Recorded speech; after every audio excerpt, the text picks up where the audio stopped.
Il y a 3 jours à peine, quelque chose d'extraordinaire se produit, laissant les fidèles du monde entier trembler à la fois de peur et d'espoir.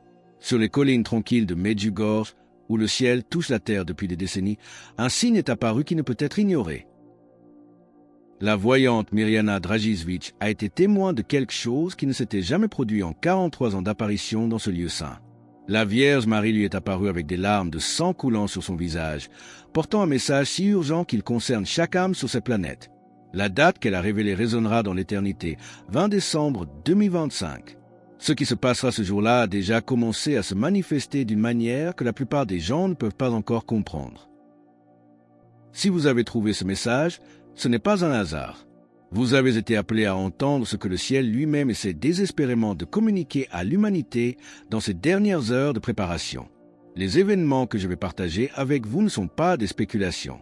Ce sont des faits attestés par de multiples sources, documentés par des responsables de l'Église.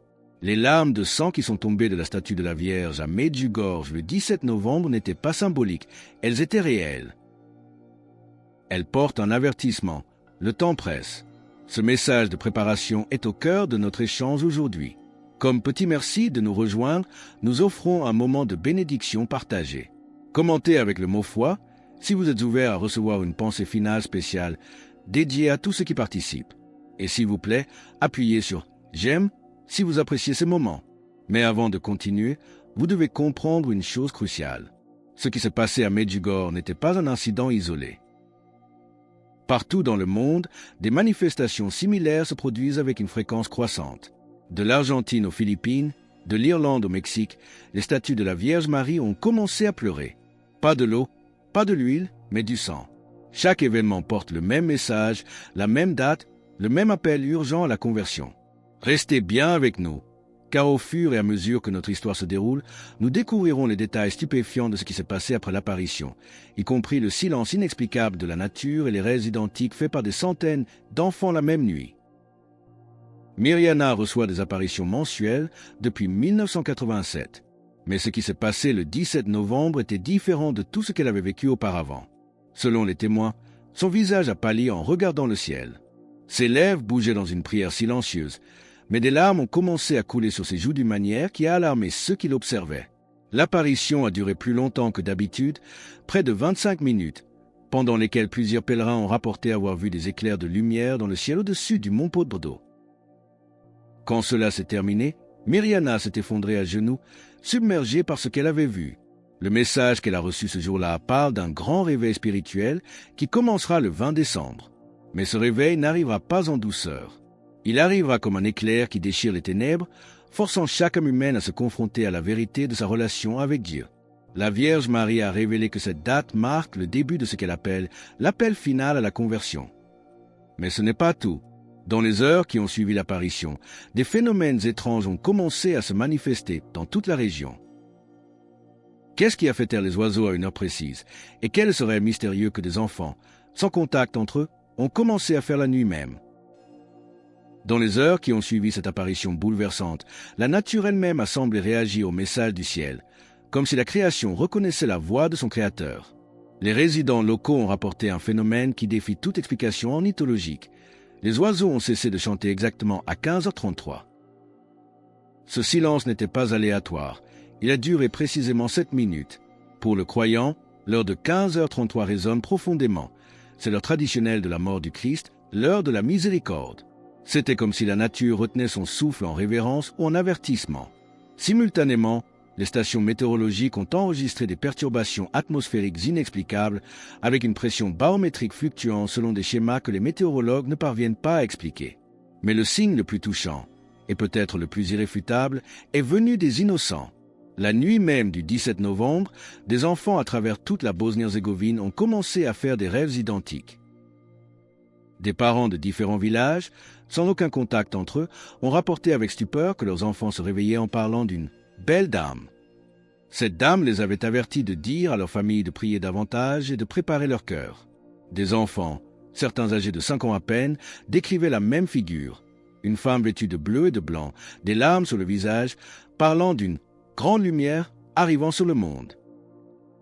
C'est l'accomplissement littéral de la prophétie biblique de Joël. Après cela, je répandrai mon esprit sur toute chair. Vos fils et vos filles prophétiseront, vos vieillards auront des songes et vos jeunes gens des visions. Joël 2h28. Ce ne sont pas des coïncidences. Ce sont des signes que le royaume spirituel fait irruption dans notre réalité physique avec une intensité croissante. La barrière entre le ciel et la terre s'amincit. Face à cela, le père Marinko Akota, curé de Medjugorje, a exhorté les fidèles à augmenter leurs prières et leurs jeûnes. Mais il est crucial de comprendre que Medjugorje n'est pas un cas isolé. Ce qui se passe est mondial.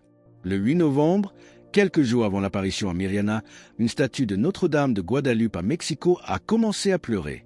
Les larmes ressemblaient à du sang. L'analyse chimique a révélé un fait qui a stupéfié les scientifiques. La substance contenait de l'hémoglobine humaine, et pourtant, aucune explication scientifique n'a pu être trouvée pour son origine. Des phénomènes similaires sont signalés en Argentine, aux Philippines et en Irlande. Ce qui relie toutes ces manifestations, c'est leur timing et leur message. Chaque événement porte le même avertissement urgent. L'humanité se trouve à un carrefour. Le choix fait dans les prochaines semaines déterminera le destin spirituel d'innombrables âmes. Le message reçu par Miriana le 17 novembre contient des instructions spécifiques pour survivre à cette période. La Vierge a parlé d'une protection particulière contre l'obscurité spirituelle qui s'intensifiera à l'approche du 20 décembre. Mais elle a aussi lancé un avertissement effrayant concernant les familles. Elle a parlé de familles détruites par des forces qui les dépassent. Quelle est cette force destructrice? Et pourquoi le rosaire est-il, selon elle, la seule encre capable de tenir bon lorsque la tempête frappera les foyers? Le message du 17 novembre a apporté une réponse précise à la menace qui pèse sur les foyers, le Saint Rosaire. La Vierge Marie a souligné que cette prière n'est pas une simple répétition de mots, mais une protection vitale contre l'obscurité spirituelle qui va s'intensifier à mesure que nous approchons du 20 décembre. Elle a parlé de familles détruites par des forces qui dépassent leur compréhension humaine, des forces qui cherchent à diviser et à désespérer. Face à cela, elle a averti que seuls ceux qui sont profondément enracinés dans la foi auront la force de supporter ce qui vient. Comme l'apôtre Paul nous l'a enseigné pour les temps de combat spirituel, revêtez-vous de toutes les armes de Dieu afin de pouvoir tenir ferme contre les ruses du diable. Éphésiens 6h11. Cependant, il est crucial de comprendre la nature de l'événement à venir. La Mère de Dieu a révélé que ce qui commencera le 20 décembre n'est pas une punition. C'est un acte de miséricorde divine. Ce sera un avertissement final à l'humanité, une ultime opportunité de conversion offerte par le ciel avant que les secrets de Medjugorje ne se dévoilent dans leur plénitude et leur irréversibilité. Pour ceux qui ont préparé leur cœur, ce sera un signe d'espoir. Pour ceux qui ont refusé l'appel, ce sera vécu comme un jugement. L'impact physique de cette révélation sur la voyante elle-même témoigne de sa gravité. Les médecins qui ont examiné Miriana immédiatement après l'apparition ont noté que ces signes vitaux montraient les traces d'un traumatisme émotionnel profond. Le docteur Elena Tomic, qui suit les voyants depuis 15 ans, a affirmé que les effets physiques observés dépassaient tout ce qu'elle avait documenté auparavant. Mais ce que peu de gens réalisent, c'est que la préparation pour le 20 décembre a commencé bien avant cette apparition publique. Elle a débuté dans le secret, cachée aux yeux des médias traditionnels. Une véritable armée de l'ombre spirituelle a été mobilisée. Depuis septembre, un réseau de groupes de prière sur 6 continents a reçu des instructions simultanées par des locutions intérieures. Ces groupes, opérant indépendamment et sans se connaître, ont tous reçu la même directive précise: lancer des campagnes de prière intenses pour la conversion des âmes et la protection des familles. L'exemple le plus frappant est celui de Sœur Catherine Montenegro, une religieuse contemplative au Pérou. Elle n'avait jamais entendu parler des prophéties récentes de Medjugorje. Pourtant, dès le début du mois d'octobre, elle a commencé à vivre des expériences mystiques. Elle a décrit des visions d'une femme vêtue d'un blanc éclatant, lui montrant des scènes de bouleversement mondial suivies d'une paix sans précédent. Et le détail qui ne trompe pas, cette femme a souligné à plusieurs reprises la date du 20 décembre comme le moment crucial où le ciel interviendrait directement dans les affaires humaines. Même son directeur spirituel, initialement sceptique, a dû se rendre à l'évidence lorsque les détails fournis par la religieuse ont commencé à se manifester dans le monde réel. Cette convergence mondiale est stupéfiante. Mais les signes ne sont pas seulement des visions intérieures, ils deviennent physiques et tangibles, défiant les lois de la nature. Aux Philippines, dans la banlieue de Manille, un phénomène incroyable a commencé à se produire lors de réunions de prière. Qu'est-ce qui arrive au chapelet des fidèles pendant qu'ils prient? Et quel miracle eucharistique inexplicable, défiant toute analyse forensique, se multiplie actuellement dans les paroisses de Dublin. Dans la banlieue de Manille, un groupe de catholiques ordinaires a commencé à vivre l'impossible lors de leur réunion hebdomadaire du chapelet. À partir du 1er novembre, plusieurs membres ont rapporté avoir vu une lumière dorée émaner physiquement de leur grain de chapelet pendant la prière. Le 15 novembre, le phénomène s'est intensifié. Le groupe entier en a été témoin. Les autorités ecclésiastiques locales ont lancé une enquête formelle, découvrant avec stupeur que des expériences identiques se produisaient simultanément dans des groupes de prière à travers tout l'archipel des Philippines. Ce modèle mondial suggère une intervention divine coordonnée sans précédent. Mais le signe le plus sacré s'est manifesté en Irlande. À Dublin, le père Michael Sullivan a documenté 17 rapports distincts de miracles eucharistiques dans sa seule paroisse au cours du mois de novembre. Les hosties consacrées ont montré des transformations visibles qui ont laissé perplexes les experts légistes. Fait troublant. Chaque incident se produit lors de messes où l'on priait spécifiquement pour les événements du 20 décembre. La science elle-même commence à enregistrer ce que la foi perçoit. À Medjugorje, des équipements de surveillance scientifique installés près du lieu de l'apparition ont enregistré des lectures énergétiques anormales depuis le 17 novembre. Le docteur Marco Bianchi, physicien de l'Université de Bologne, a confirmé que les instruments ont détecté des signatures énergétiques ne correspondant à aucune source naturelle connue. Ces lectures s'intensifient pendant les temps de prière et atteignent des niveaux pics exactement à 15 heures chaque jour, l'heure traditionnelle de la miséricorde divine. C'est la convergence de la science et de la foi. Si ce message résonne profondément en vous et que vous vous sentez poussé à affirmer votre foi en cet instant, partagez Amen dans les commentaires ci-dessous. Face à ces preuves, la hiérarchie de l'Église, habituellement prudente, réagit avec une inquiétude croissante. Le cardinal Giuseppe Bertoli, de la Commission Vaticane pour le discernement, a émis un mémorandum privé aux évêques du monde entier. Ce document, qui a fuité, mentionne spécifiquement la date du 20 décembre et exhorte les diocèses à préparer des plans pour des urgences spirituelles potentielles. De plus, des renseignements recueillis dans des monastères cloîtrés à travers l'Europe révèlent un modèle encore plus troublant. Des communautés contemplatives rapportent que leurs membres reçoivent des visions identiques pendant la prière communautaire, toutes culminant avec des événements prévus pour commencer le 20 décembre. L'Église se prépare en secret, mais le monde séculier commence lui aussi à ressentir les secousses. Les implications de ces développements spirituels ne sont plus confinées aux églises, elles deviennent visibles dans l'économie réelle. Le tourisme religieux a explosé de 300% en quelques jours. Mais ce n'est que la partie visible de l'iceberg.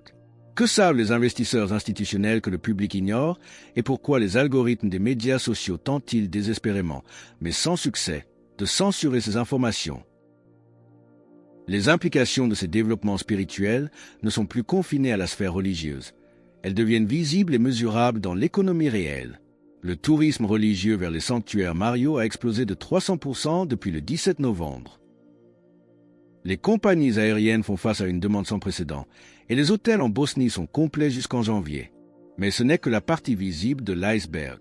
Ce qui se passe dans les coulisses de la haute finance est bien plus révélateur. Les marchés financiers commencent à refléter une prise de conscience mondiale de ces événements surnaturels. Des modèles d'investissement inhabituels montrent une activité intense dans les secteurs liés à la préparation aux urgences et aux biens de première nécessité. Les analystes économiques théorisent désormais que les investisseurs institutionnels, ces géants de la finance qui ne bougent pas sans raison, sont en train de se positionner pour des perturbations sociales massives qui suivraient un événement de réveil spirituel mondial. Ils parient sur le fait que le monde va changer. Parallèlement, une guerre technologique silencieuse a éclaté. Les algorithmes des médias sociaux ont commencé à signaler et à restreindre activement les contenus liés aux prophéties de Medjugorje. Pourtant, l'effort de suppression numérique échoue spectaculairement. Le partage organique d'informations se diffuse plus vite que la censure ne peut le contenir. C'est la preuve moderne de cette vérité biblique.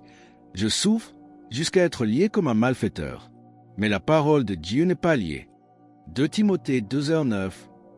Les applications de messagerie cryptée voient leur utilisation monter en flèche, les croyants organisant des réseaux de prière invisibles aux yeux des censeurs.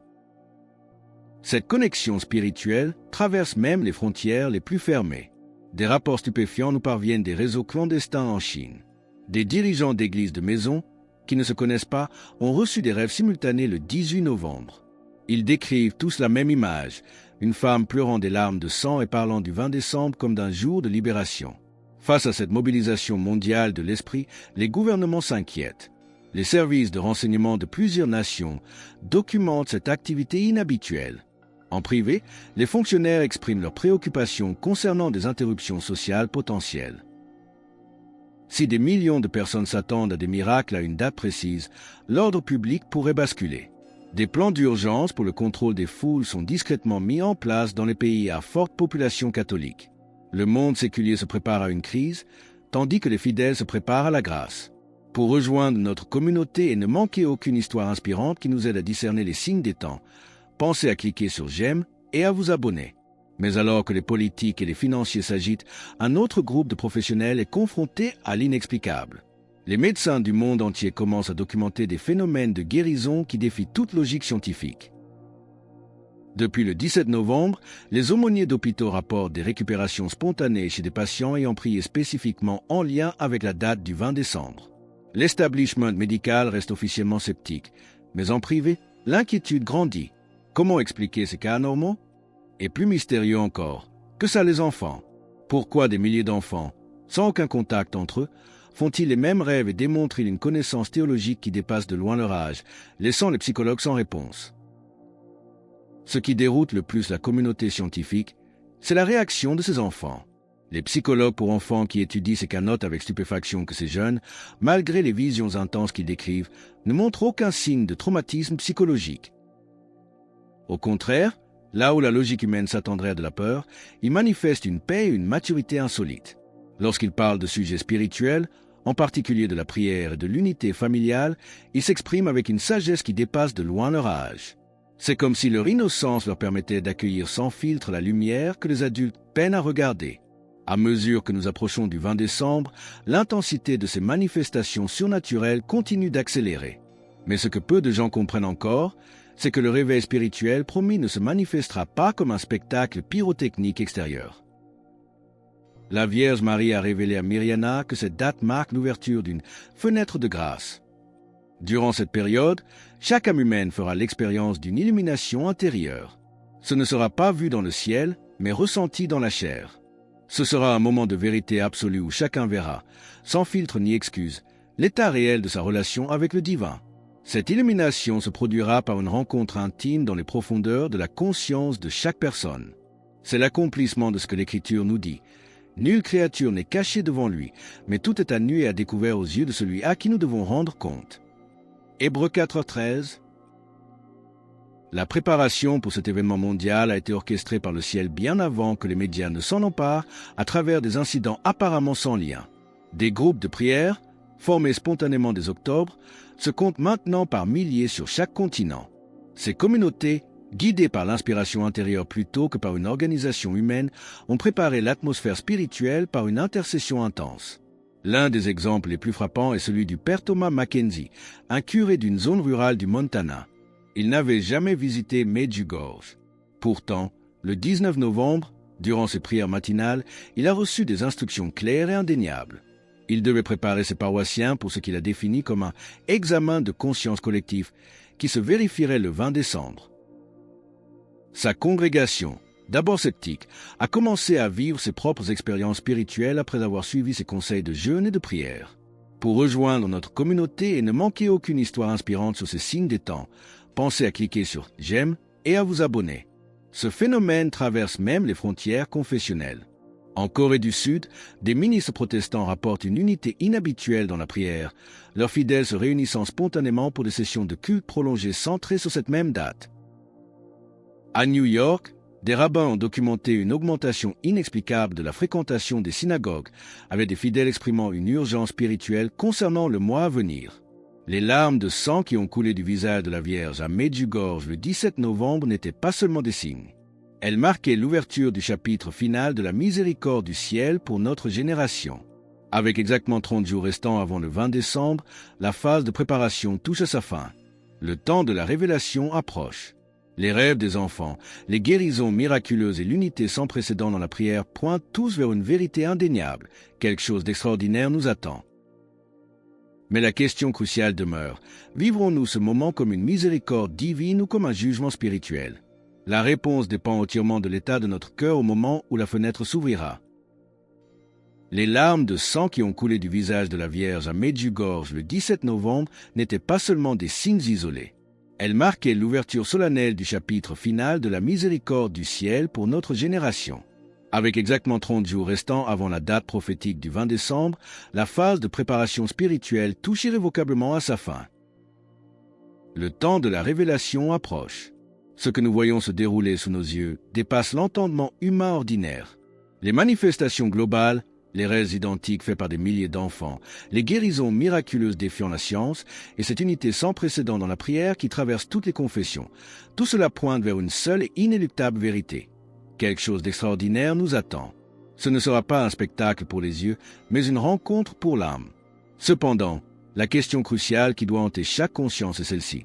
Vivrons-nous ce moment comme une miséricorde divine ou comme un jugement spirituel?